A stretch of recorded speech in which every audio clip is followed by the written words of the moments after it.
Assalamualaikum Sobat Ramis, apa kabar? Semoga Sobat Ramis dalam keadaan sehat walafiat selalu. Jumpa lagi dalam cerita horor di Radio Misteri. Pada episode kali ini saya akan membawakan kisah yang dibagikan oleh Tommy. Tommy ini mempunyai saudara yang melakukan pesugihan hantu begu ganjang. Tapi sebelum itu, saya ingatkan kembali untuk Sobat Rami semua untuk selalu support channel ini dengan subscribe, like, and share, supaya kami lebih semangat dalam membuat konten-konten horor yang lebih menarik lagi. Dan terima kasih bagi Sobat Ramis yang sudah subscribe channel Radio Misteri.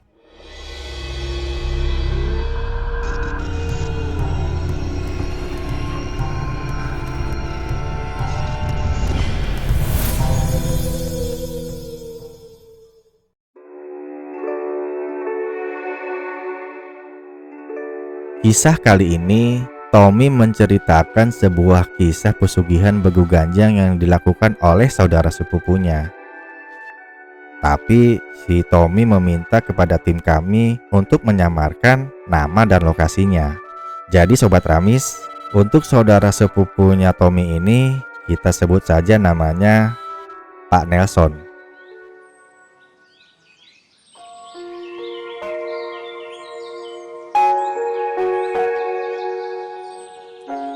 Nah, Pak Nelson ini tinggal di sebuah kabupaten yang berbatasan langsung dengan Provinsi Sumatera Barat.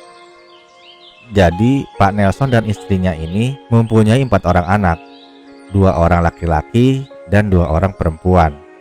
Anak pertamanya yaitu Benny, anak keduanya Randy, anak ketiganya itu Olga, dan anak bungsunya bernama Christine.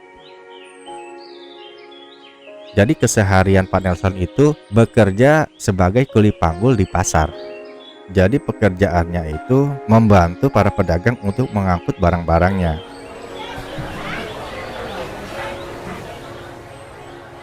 Kadang-kadang Pak Nelson itu dibantu oleh Benny, anak sulungnya. Tapi Benny ini malah keseringan membantu ibunya di rumah. Biasanya Benny ini mencari kayu bakar di hutan atau mencari ikan di sungai. Mencari ikannya yang sering dilakukan oleh Benny itu biasanya dengan cara memancing. Nah, ikan hasil pancingannya itu selain sebagai tambahan buat makan mereka sendiri, tapi kalau hasil mancingnya itu melimpah atau banyak, ia menjualnya kepada para tetangga. Menurut Tommy, kehidupan keluarganya Pak Nelson sangat memprihatinkan. Nah, keprihatinan keluarga Pak Nelson semakin bertambah saat Christine, anak bungsunya yang saat itu berusia 2 tahun, sakit parah. Pada saat itu Pak Nelson tidak mempunyai biaya untuk membawa Christine ke rumah sakit. Dan karena tidak mendapatkan perawatan medis, akhirnya Christine pun tidak tertolong dan meninggal dunia.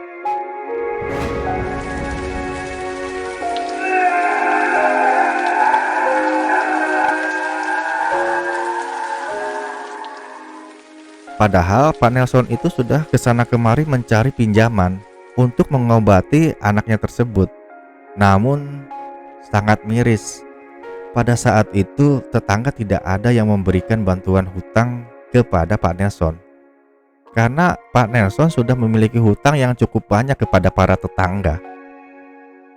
Dan setelah kematian anak bungsunya itu, Pak Nelson bertekad untuk merubah nasib keluarganya, supaya keluarganya mendapatkan kehidupan yang lebih layak dan tidak dihina lagi oleh para tetangganya.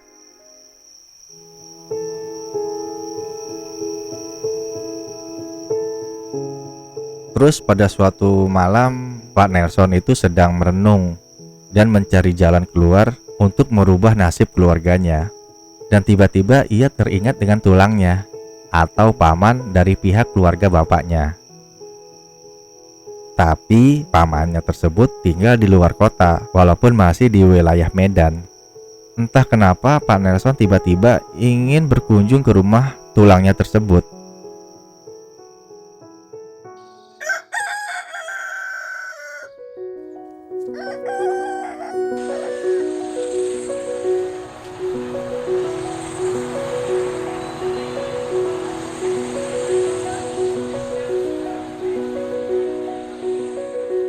Sampai pada suatu hari akhirnya ia pun bertekad untuk berkunjung ke rumah tulangnya. Dan memang selama ini tulangnya tersebut dikenal sebagai datu atau dukun.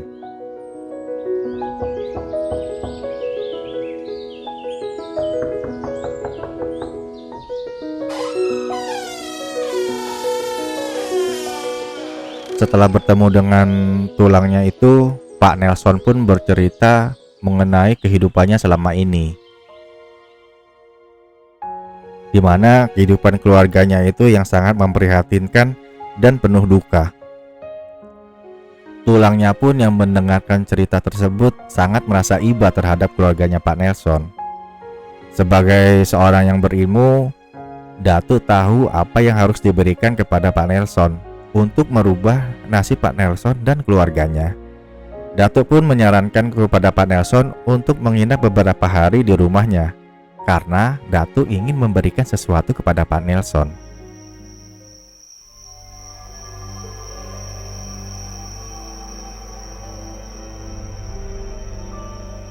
Nah Sobat Ramis, pada suatu malam Pak Nelson sedang duduk-duduk di teras rumah pamannya, dan ia dikejutkan oleh panggilan pamannya itu dari dalam rumah.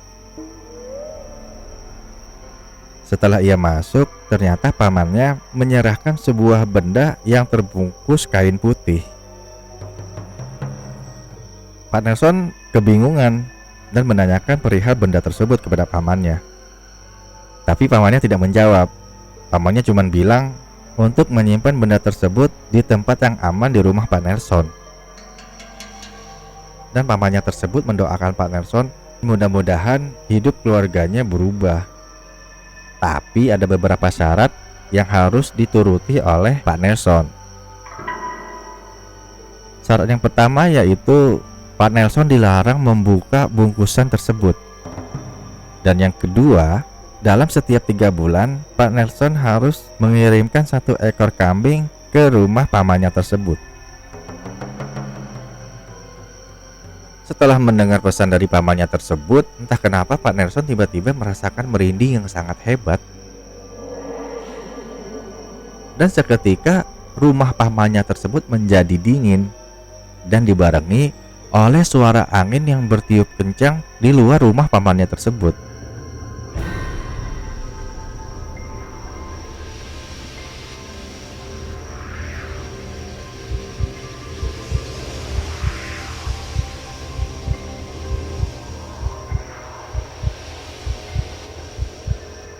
Nah pamannya itu tahu kalau Pak Nelson sedang ketakutan, dan ia cuma bilang ke Pak Nelson, "Jangan takut, itu tandanya Begu Ganjang hadir di sini."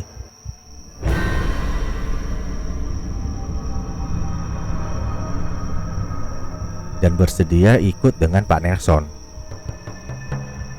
Bukannya makin tenang, Pak Nelson malah makin ketakutan.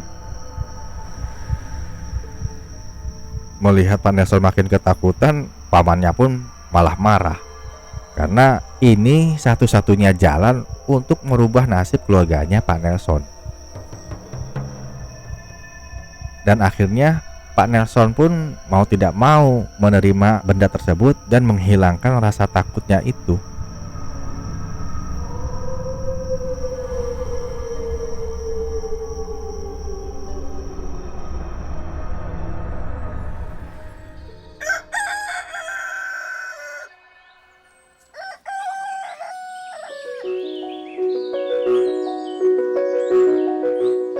Singkat cerita, keesokan harinya Pak Nelson pun pulang kembali ke kampungnya.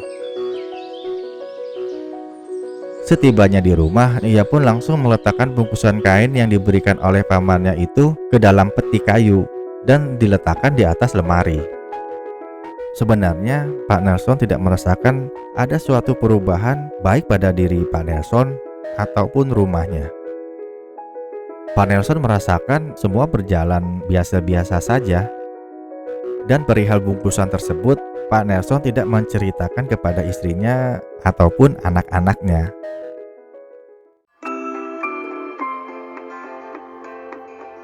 Dan 3 hari setelah itu, barulah Pak Nelson merasakan ada sesuatu yang berbeda terjadi pada diri dan keluarganya. Jadi Sobat Ramis, apapun yang dikerjakan oleh Pak Nelson dan keluarganya itu selalu mendapatkan hasil yang berlimpah. Misalnya, saat Pak Nelson bekerja di pasar sebagai kuli angkut barang, biasanya ia mendapatkan bayaran itu seadanya. Tapi sekarang ini ia mendapatkan uang jasa yang diterimanya itu jauh lebih banyak. Nah, tidak tahu disadari atau tidak oleh para pedagang yang menggunakan jasanya Pak Nelson. Begitu juga dengan Benny, anak sulungnya. Biasanya kalau ia memancing, hasil ikannya itu tidak seberapa, paling ia dapat beberapa ekor saja. Tapi sekarang ini, ikan hasil pancingannya itu sangat melimpah. Ikan yang sangat banyak itu seperti biasanya ia jual kepada para tetangga dan selalu habis terjual. Akhirnya dari hasil penjualan itu, si Benny bisa mulai menabung. Begitu juga dengan Pak Nelson. Dan dalam waktu beberapa minggu saja, keluarga Pak Nelson ini memiliki banyak uang yang didapat dengan cara yang wajar-wajar saja. Maksudnya yaitu dengan cara bekerja. Kan beda halnya dengan orang yang melakukan pesugihan lain. Misalnya orang yang memelihara tuyul atau babi ngepet. Biasanya itu secara tiba-tiba ada uang yang menumpuk di kamar tanpa ada pekerjaan yang nyata. Nah Sobat Ramis, dari hasil usahanya tersebut, keluarga Pak Nelson mulai mengembangkan usahanya. Sekarang Benny bisa membeli perahu sendiri dan peralatan menangkap ikan yang lumayan bagus. Sehingga hasil ikan yang didapat juga semakin banyak. Karena ikannya sangat melimpah, ia pun menyuruh adiknya untuk membuka lapak sendiri di pasar, khusus untuk menjual ikan-ikan hasil tangkapannya Benny. Sedangkan Pak Nelson sekarang sudah berani mencicil mobil pick up, itu pun atas saran dari seorang pedagang langganannya. Mobil itu dipakai untuk membawa barang dagangan yang dibutuhkan oleh pedagang di pasar. Semua usaha ini dianggap wajar oleh para orang-orang di lingkungannya, karena memang Pak Nelson dan keluarga itu terkenal sangat pekerja keras. Jadi wajarlah kalau mereka secara perlahan mulai sukses. Cuma yang agak sedikit janggal memang waktunya terlalu singkat untuk menjadi sukses. Karena Pak Nelson yang dulunya hanya sebagai kuli panggul di pasar, sekarang sudah menjadi seorang pengusaha angkutan yang sukses. Armada yang ia miliki sekarang semakin bertambah dan wilayah kerjanya pun semakin luas. Karena semakin sukses usahanya, Pak Nelson pun mengerahkan seluruh anggota keluarganya untuk terjun membantu usahanya. Benny yang tadinya memiliki pekerjaan mencari ikan, akhirnya menjual perahu dan peralatan menangkap ikannya. Pak Nelson juga tidak pernah lupa atas pesan Datuk waktu itu, yaitu dalam setiap 3 bulan Pak Nelson harus mengirimkan 1 ekor kambing ke tempat Datuk. Nanti kambing tersebut akan dipotong dan dagingnya akan dibagikan kepada warga sekitar. Tapi kesuksesan yang relatif singkat ini menarik perhatian dari beberapa orang. Salah satunya yaitu adalah Johan. Johan adalah seorang pengusaha angkutan juga, seperti Pak Nelson. Tapi Johan itu sudah memiliki usaha angkutan terlebih dahulu dibandingkan Pak Nelson. Karena Pak Nelson ini usahanya semakin maju, Johan merasa tersaingi. Dan Johan khawatir usahanya akan kalah saingan oleh Pak Nelson. Dan ia pun menyuruh kaki tangannya yang bernama Herman untuk memata-matai Pak Nelson. Untuk menjalankan misinya tersebut, Herman mengontrak sebuah rumah yang tidak jauh dari rumahnya Pak Nelson. Dulu itu rumah Pak Nelson seperti gubuk kecil terbuat dari kayu. Sedangkan sekarang rumah Pak Nelson itu sudah berubah jadi rumah gedong yang besar. Halamannya cukup luas, ditanami beberapa pohon buah-buahan, dan di sudut belakang terdapat pohon kelapa yang sangat tinggi. Jadi rumah yang dikontrak oleh Herman itu posisinya persis berada di seberang rumahnya Pak Nelson.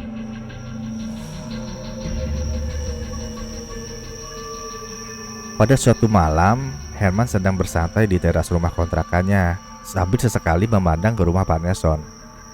Agar kegiatannya itu tidak terlalu mencolok dilihat oleh warga dan Pak Nelson, Herman di teras rumahnya itu memasang kerep bambu sehingga ia tidak terlihat jelas dari jalanan ataupun dari rumah Pak Nelson. Nah, menjelang dini hari, mungkin sekitar jam 1 malam, Herman itu melihat Pak Nelson baru pulang. Pak Nelson yang datang sendirian langsung masuk rumahnya. Tapi Herman melihat selang beberapa menit kemudian Pak Nelson keluar lagi. Lalu ia menuju ke gazebo kecil yang berada di samping bagian belakang rumahnya.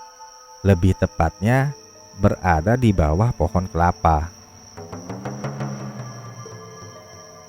Herman dari balik kerai bambu mengamati dengan serius kegiatan Pak Nelson malam itu. Karena memang sebelumnya Herman itu tidak pernah melihat Pak Nelson keluar rumah pada jam segini. Nah, saat sedang asik mengintip, tiba-tiba angin berhembus kencang di sekitar rumah Pak Nelson dan rumahnya Herman.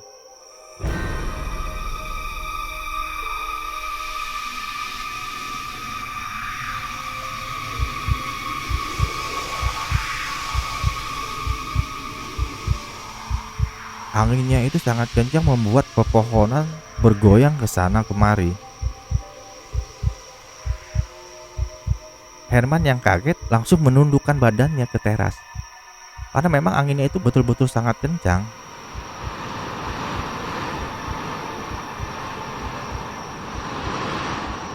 Sebenarnya, posisi Pak Nelson sendiri tidak terlihat karena gazebo itu tertutup oleh pepohonan. Saat angin berhembus kencang itu, tiba-tiba Herman melihat sosok lurus tapi sangat tinggi.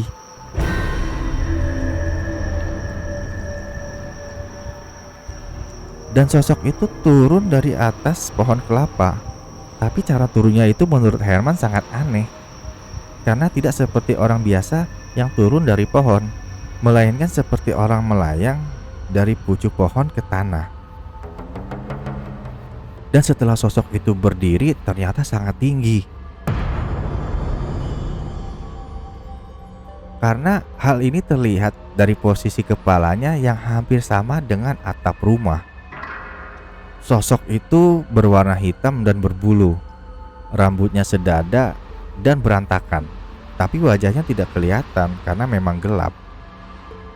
Namun sorot matanya itu berwarna merah menyala. Herman tahu karena sosok itu menoleh ke arah Herman.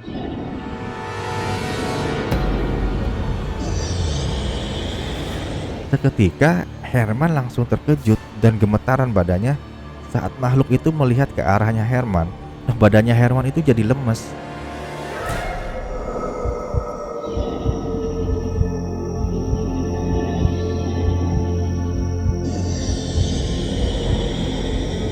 Kaki dan tangannya itu seperti tidak bertulang. Untuk melangkah pun Herman tidak kuat. Akhirnya ia masuk ke dalam rumah pun dengan cara merangkang seperti bayi. Saking takutnya, Herman sendiri tidak menyadari kalau sedari tadi ia sudah mengompol di celananya. Karena memang sosok itu bagi Herman sangat menyeramkan.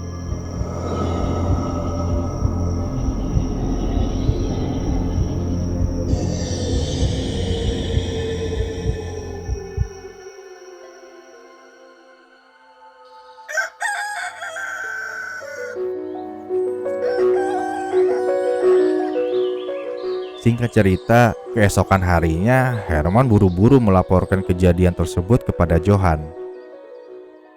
Johan langsung menggebrak meja mendengar cerita dari Herman.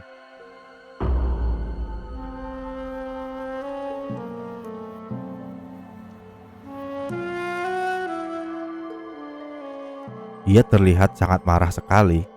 Johan menebak kalau Pak Nelson itu memelihara begu ganjang untuk membantu usahanya. Walaupun Johan sangat marah melihat praktek yang dilakukan oleh Pak Nelson sebagai saingannya, tapi Johan sendiri tidak berani menghadapi Pak Nelson. Karena Johan tahu persis kalau begu ganjang itu sangat berbahaya. Karena bagi warga sekitar, Bagu Ganjang itu sosok makhluk jahat yang sudah ada sejak zaman nenek moyang mereka.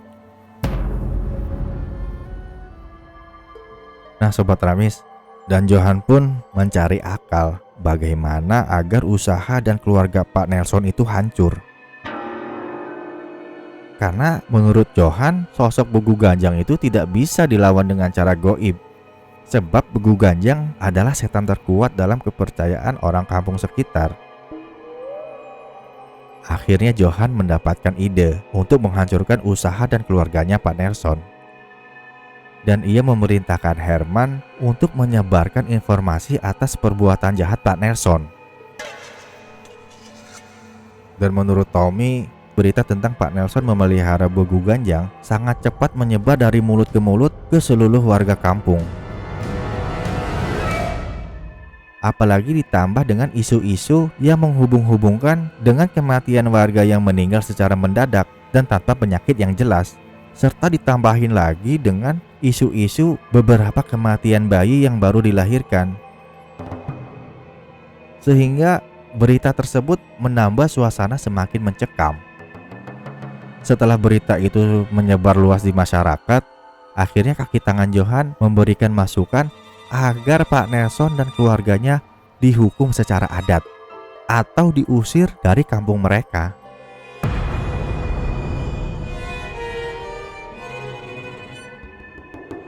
Akhirnya, warga berembuk dengan kepala desa untuk mengambil tindakan tegas terhadap Pak Nelson dan keluarganya. Pada hari yang sudah ditentukan, sejumlah warga sudah berkumpul di kantor desa.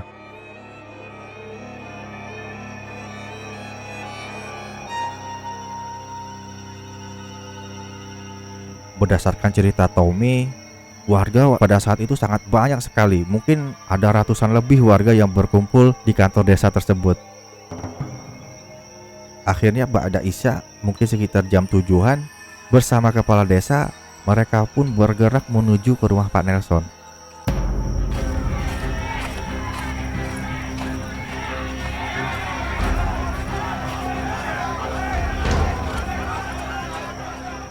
Sepertinya misi Johan untuk menghancurkan Pak Nelson dan keluarganya berhasil. Warga yang sudah terlanjur emosi dan tidak dapat mengendalikan amarahnya tiba di rumah Pak Nelson dengan berteriak-teriak memanggil Pak Nelson.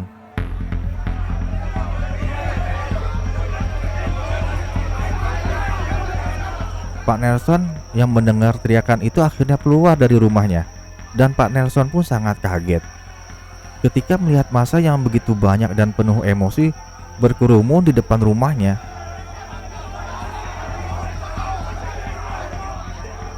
Nah Sobat Ramis, di tengah-tengah suasana yang sedang mencekam itu, beberapa kaki tangan Johan mulai memprovokasi warga yang sudah sangat marah tersebut.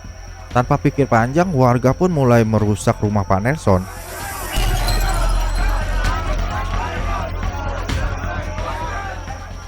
Dan orang-orang suruhannya Johan pun mulai berteriak-teriak untuk membakar rumah Pak Nelson.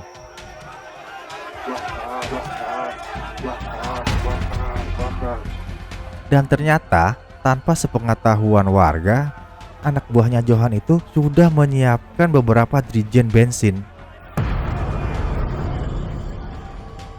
Memang niat awal dari Johan itu untuk menghancurkan keluarganya Pak Nelson tersebut. Dalam keadaan chaos tersebut, di sela-sela warga sedang melempari dan menghancurkan rumah Pak Nelson, anak buahnya Johan menyirami rumah Pak Nelson dengan bensin dan langsung membakarnya.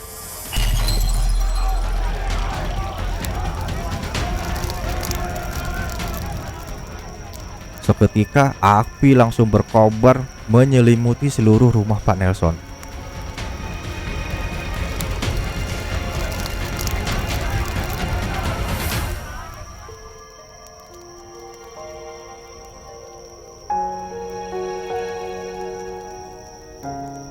Sangat tragis, Pak Nelson dan keluarganya terperangkap dalam rumah yang terbakar tersebut. Mereka tidak dapat menyelamatkan diri. Akhirnya mereka pun tewas sekeluarga dengan cara yang sangat mengenaskan. Mayat Pak Nelson dan keluarganya pun ditemukan dalam satu ruangan dengan posisi yang saling berpelukan.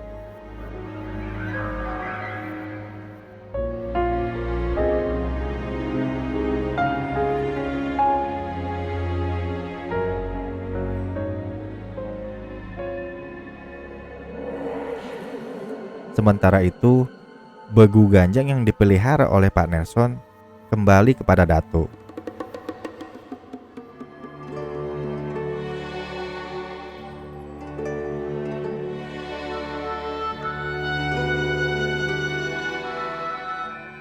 Menurut cerita Tommy, Datuk sangat marah sekali. Dan Datuk tahu kalau Johan berada di balik semua peristiwa yang menimpa keponakannya tersebut. Tapi Tommy tidak tahu apakah Datuk akan menuntut balas dendam atau tidak.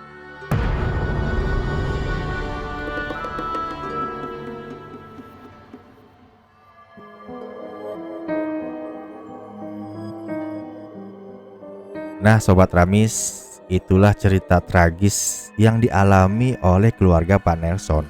Terima kasih sudah setia menyimak kisah ini. Sampai jumpa lagi pada episode berikutnya. Wassalamualaikum warahmatullahi wabarakatuh.